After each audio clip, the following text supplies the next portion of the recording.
Сәлеметсіздер ме оқушылар? Бүгінгі сабағымызды бастамас бұрын психологиялық ахуал тудырамыз, яғни барлығымыз ортаға келіп шаттық шеңберіне тұрамыз. Бірнеше смайликті тарататын боламын. Яғни бұл қолдарыңыздағы смайликтерге қарасақ, сіздерде жүректің, күннің және осы қол ұстасып амандасып тұрған Бүгін сабақта бес-алты. Бүгінгі күнің керемет өтсін. Бүгінгі күнінде сабаққа белсен тақ.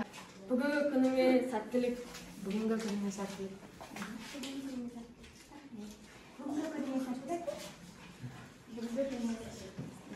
Бүгінгі күніңе сәттілік, сабағыңды жақсы оқы. Яғни бәрілеріңізге де бүгінгі сабақта сәттілік тілей отыра орныңызға жайғаса алайық.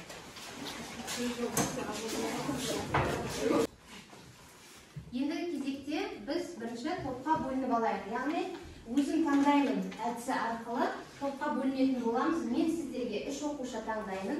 Кәусар, Наскен, Ақгүл келе ойыңызда. Сіздер осы жерде өздеріңіз кезек-кезек өздеріңізге командаларыңызға адам таңдайтын боласыздар. Бірінші мен Ақгүл таңдайды, содан кейін Наскен, содан кейін Кәусар. Кәусар, бастайық. Мен өзіме Бектасты таңдаймын. Мен өзіме Айлайды. Командаларыңызға жайғаса ойыңыздар. Бірінші Ақгүл, содан кейін Наскен, үшінші Кәусардың тобы. Ал орнымызға жайғасып болсақ, үй тапсырмасына кезек береміз. Үй тапсырмасы көңілді барабан деп айтылады. Яғни біз барабанды айналдырамыз.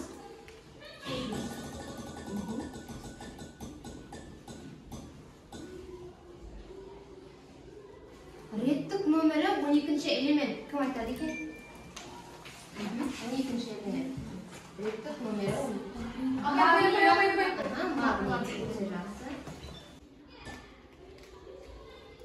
Үлкен периодтарға жатады. 4-тен 7-ші Тұрып жауап береміз. 4-тен 7-ші 4, 5, 6, 7.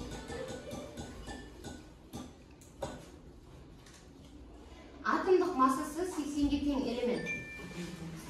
Атомдық массасы. Тұрып жауап береміз.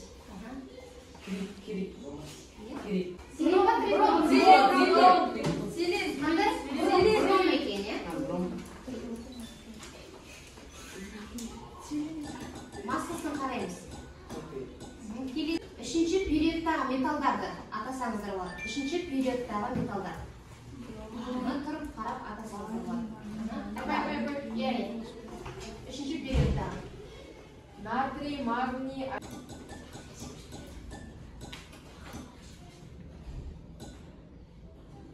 Ең жеңіл элемент.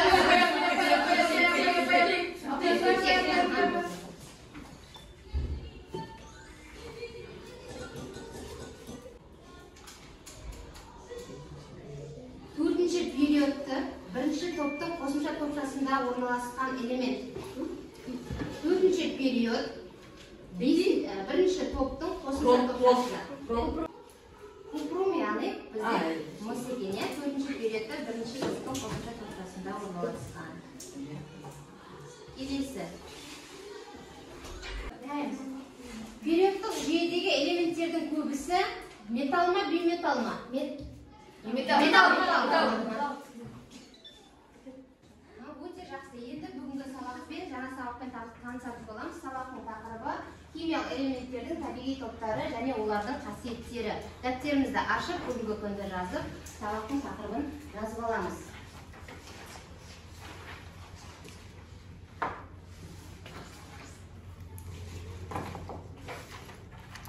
Бүгінгі сабақтың мақсатымен танысу өтеді. Яғни жердегі элементтердің басым бөлігі планеталардың қалыптасуы кезінде пайда болған изотоптар қоспасы түрінде кездесетінін түсіну. Келесі, табиғи изотоптар бар химиялық элементтердің атомдық массалар бөлшек сан болатындығын түсіну. Ал ендеше біздің видеоматериалға назар аударайық. 1869 жылы алғаш ұсынылған Менделеевтің периодтық кестесі заманынан озық дегенмен де кейін. Яғни химиялық және физикалық қасиеттерінің ұқсастығына қарай біріккен элементтер тобы ұқсас элементтер немесе табиғи топтар деп аталады. Осы үш топқа, яғни табиғи ұяластарға жеке-жеке тоқталатын боламыз. Енді топтарыңыздың аттарын, яғни қоятын боламыз. Галогендер, келесі сілтілік металдар, ал келесі инертті газдар тобы деп үш топқа бөлінеміз. Осы топтарымыз туралы мәліметті осы постерге жазатын боламыз.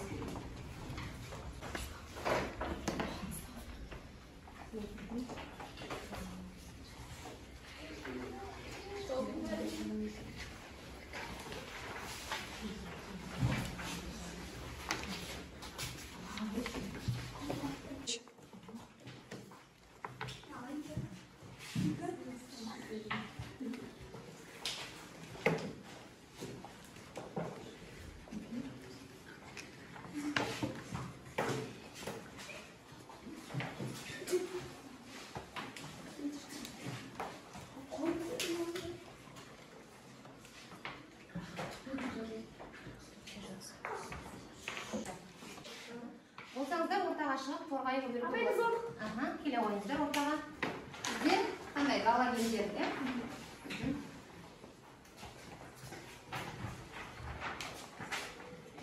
Галогендер бұл элементтер ең белсенді бейметалдар деп аталады. А тобы 17. Галогендер бұл топқа фтор, хлор, бром, иоты және астар жатады. Өте белсенді болатындықтан оларды жабық ыдыста сақтайды. Галогендер сутек пен әртекті қышқыл түседі. Бұл бізде фтор, бұл бізде бейметалдардың парчасы.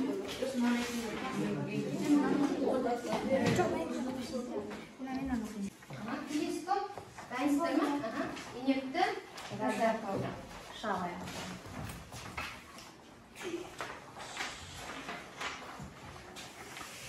Инертті газдар.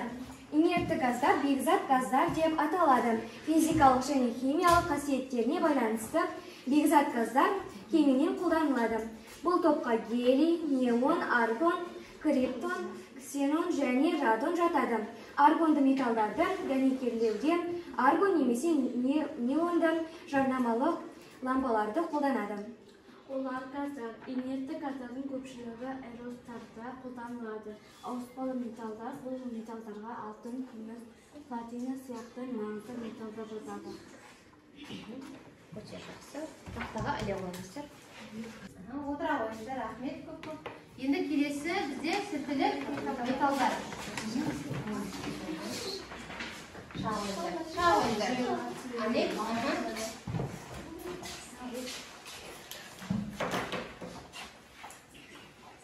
Сілтілік металдар. Сілтілік металдарға литий, рубидий, натрий, калий, цезий жатады. Бұл металдар сумен өте шабытты әрекеттесіп, сілті түседі. Сондықтан сілтілік металдар деп атайды. Сілтілік металдар өте жұмсақ, иілгіш өте белсенді болғандықтан оларды керосиннің немесе машина майының астында сақтайды. Сілтілік металдардың құрамындағы натрий және калийдің жұмсақтығы сонша, оларды тіпті пышақпен де кесуге болады. Ең белсендісі франций металдардың патшасы. Өте жақсы, рахмет. Тақта іле қойыңыздар.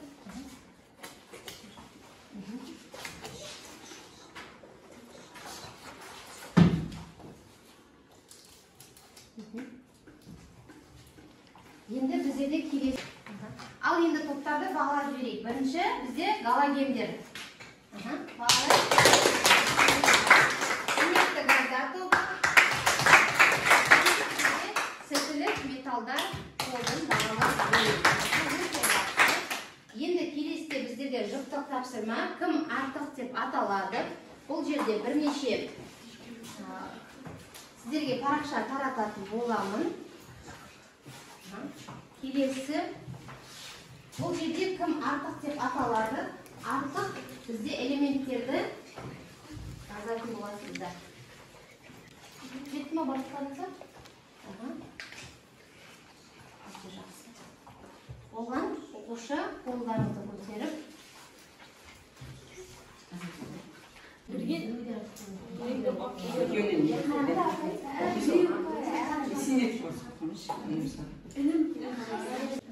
Ал дайын оқушы болса жауап беруге болады. Жұрагер, сіздің жұпыңыз? Бірінші фосфор, екіншісі гелий. Келесі? Тобынан калий мен азот. Өте жақсы. Калий мен азот. Дайынсыздар ма? Ақгүл? Сіздің жұпыңыз? Әділі? Біріншіден гелий мен фосфор артық. Одан калий мен азот. Өте жақсы. Келесі кім дайын?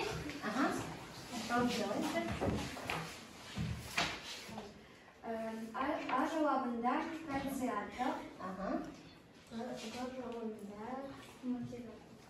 В жауабында иод артық. Өте жақсы. Тағы кімдер қалды? Жауап берейік. Ал келесі? Гелий, фосфор. Біріншісінде гелий мен фосфор артық. Б'да калий мен азот. Тағы кім дайын?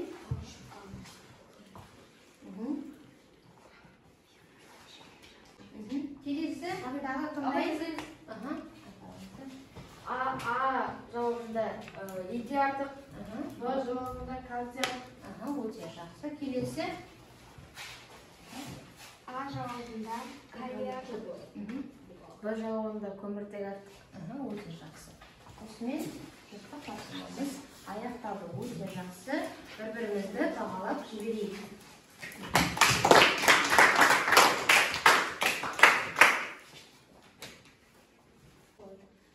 Өте жақсы оқушылар, енді сергіп алайық. Бәріміз орнымыздан тұрайық. Қазір жаңбыр жауғызамыз. Ең бірінші жаңбыр жауғанда не істейді? Сіркірейді. Содан кейін тамшылайды. Күшейеді. Өте жақсы. Нөсер жауады. Жайлап тамшылайды. Сіркіреп жауады жаңбыр. Сосын күніміз біздің шығады. Өте жақсы отырауайды. Ал келесі бізде, яғни жеке тапсырма. Бұны біздер өзіміз жеке отырып орындайтын боламыз. Бүгінгі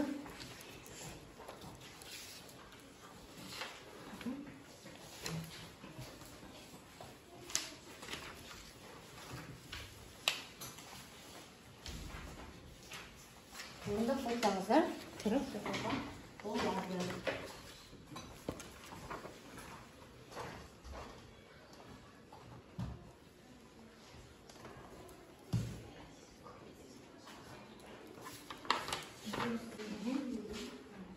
Болсақ енді бір-бірлеп қайрап оқиды. Сүтілік металдарға литий, натрий, калий, рубидий, цезий, франций. Галогендер: хлор, хлор, бром, йод, астар. Айта беріңіздер. Инертті элементтер гелий, неон, аргон, криптон, кисенон. Келесі. Айта береміз бір-біріне тұрып. Сілтілік металдар: литий, натрий, калий, рубидий, цезий, франций. Галогендер: хлор, хлор, бром, йод. Инертті газдар: гелий, неон, аргон, криптон, радон, ксенон. Келесі. Оқи беріңіздер. Сілтілік металдар: литий, натрий, калий, рубидий, цезий, франций. Өте жақсы оқушылар, енді келесі біздерде СМС әдісі деп аталады, яғни бүгін біздерге кері байланыс жазып бересіздер. Мысалға не ұнағанды? Не ұнады, не түсіндіңіздер? Барлығын.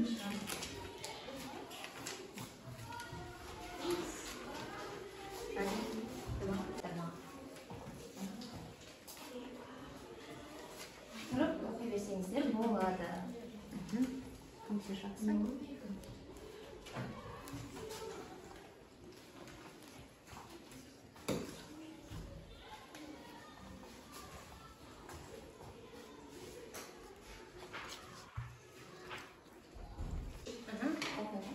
сабақ маған ұнады, барлығы түсінікті болды. Бүгінгі сабақта химиялық элементтердің топтарын білдім.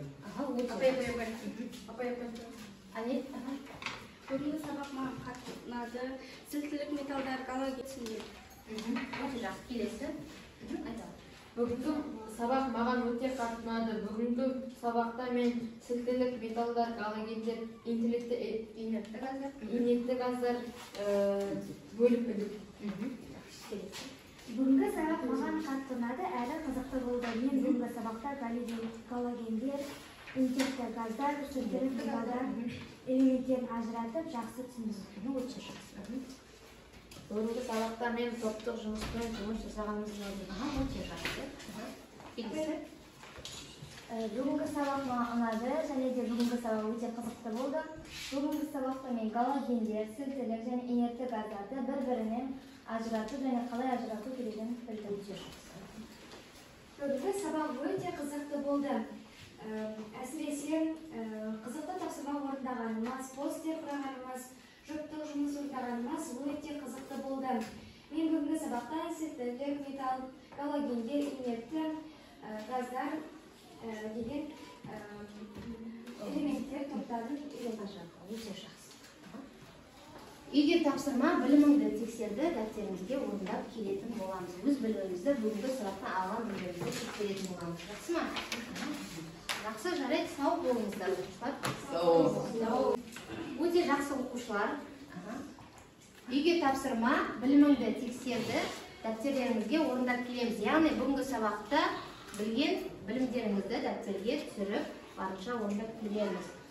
Ал енді бағалауға келетін болсақ, өте жақсы белсенді қатысқан Ақгүлге, Ерсұлтан, Назкен, Каусар өте 9-10 балмен бағаланасыздар. Және қалған тағы да Бектас өте жақсы қатысқан 7 балмен және тағы да қалған оқушыларды күнделіктен бағалайтын боламыз. Жақсы, сау болыңыздар. Сау.